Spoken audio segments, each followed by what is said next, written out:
इतना एहसान मेरी जान गवारा कर ले, अब किनारे पे लगा दे या किनारा कर दे। शाम थी हम थे और समुंदर था, शाम थी हम थे और समुंदर था, किस कदर दिल फरेब मंजर था।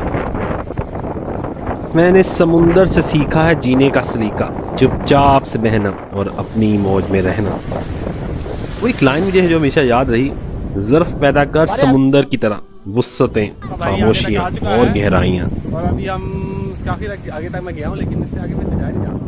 हम देखते हैं आगे तो रश पड़ा हुआ है। आप हर शॉप पे देखें तो लाइंस लगी हुई हैं। वो जो कोरोना वायरस की घंटा निकाला हुआ था ना कि सोशल डिस्टेंस, कोई सोशल डिस्टेंस नहीं पाई, हर तरफ हला पड़ी हुई है।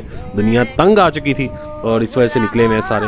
तो हमने भी समुंदर में थोड़ा सा खेले कूदे और वहाँ समुंदर में थोड़ा वक्त गुजारा और आगे आके हमने कहा कुछ खा पी लिया जाए। अच्छा वक्त गुजर गया, यानी कि एक अगर आप दिन के हवाले से